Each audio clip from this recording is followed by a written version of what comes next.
Go.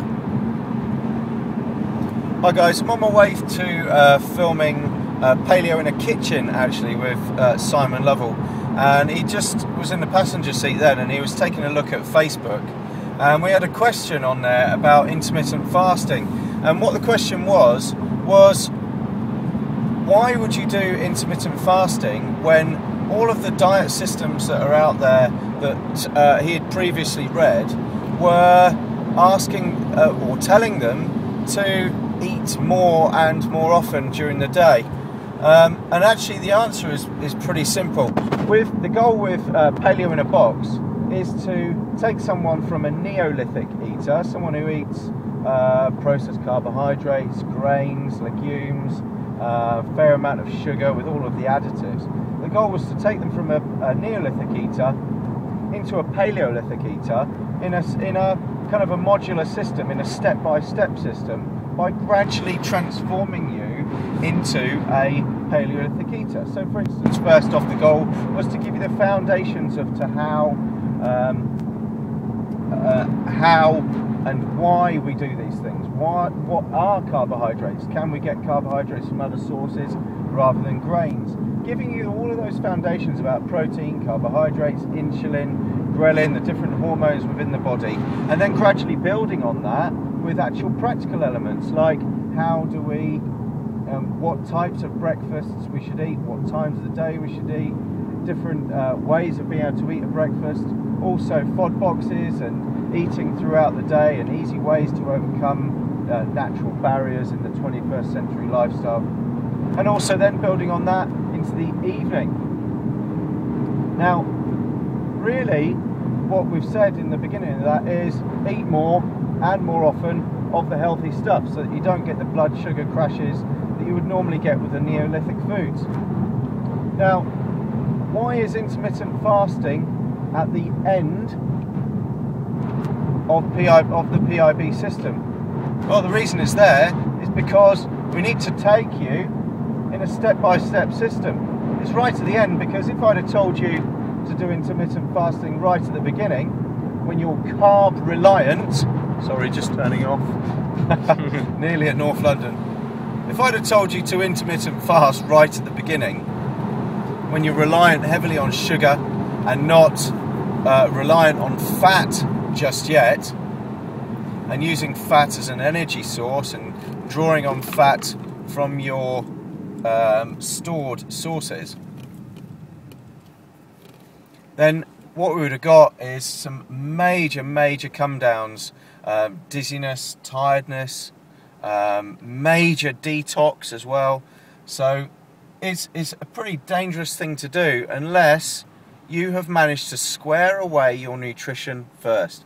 The idea is get your breakfasts changed to paleo, get your lunches and snacks changed to paleo, give you solutions to those, get your evening meals changed to paleo, get you drawing on your fat sources from your body, using that steady supply of energy, get you understanding nutrition first, and then is the time to go, okay, right, let's start doing intermittent fasting. You'll still have your breakfast, you'll still have your lunch, and you'll still have your evening meals, but you will be doing it later on in the day.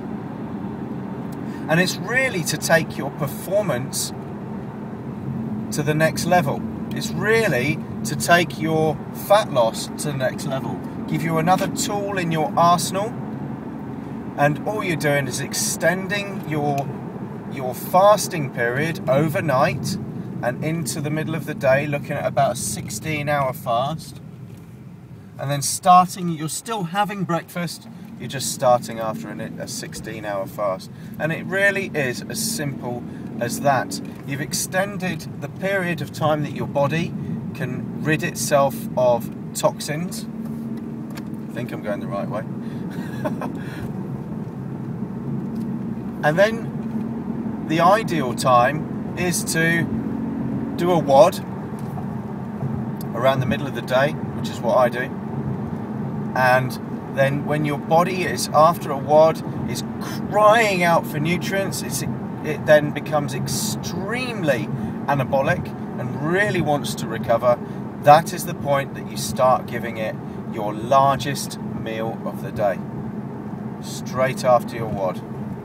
And at that point, your adrenaline and noradrenaline are at its peak.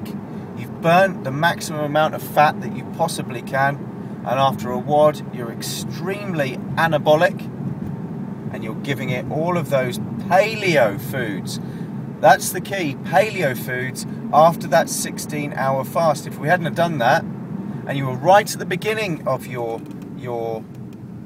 nutrient change, or right at the beginning of deciding a way of losing fat or improving your performance, if you hadn't have been taught how to have a proper breakfast or a proper lunch or a FOD box or an evening meal, what you would have got is a blood sugar crash, and you have reached for those Neolithic foods, the easy foods, the things that will give you quick satisfaction, and you're more than likely to stop off at the end of your fast, stop into one of these places over here and grab... What, Pooch's Paws?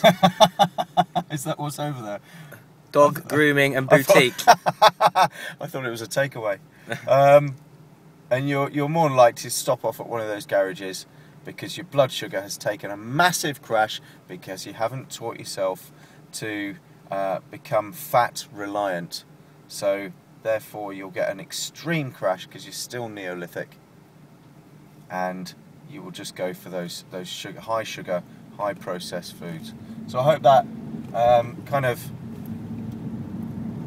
clears it up for you. The key really is, in summary, is to get fat reliant first and get paleo first.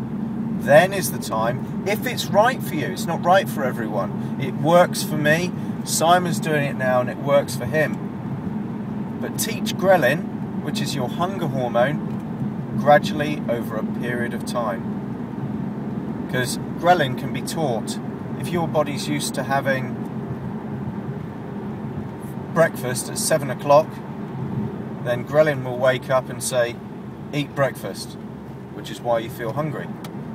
But if you can gradually take it, chip away at it by half an hour or an hour each day, starting your breakfast, then that's a far easier way of being able to accomplish that intermittent fasting. Before you know it, you'll get to, I mean, what's the time now, Simon? I think we're looking at about nearly 11 o'clock. I'm looking at breaking my fast at about 12 when we get there. I don't feel hungry whatsoever. I don't feel hungry at all. And that's because ghrelin has been taught. And it knows that around 12 o'clock my tummy will start grumbling. And it's time for me to have food. And how long does that take to get to that point where you... Well, I mean, it can happen fairly quickly. You just take some time out and gradually put it back by an hour each day, or half an hour each day.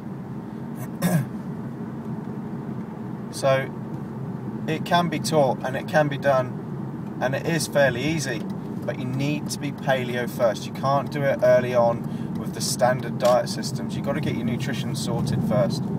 Obviously a lot of them will teach you to eat more and more often, and obviously that is the first step.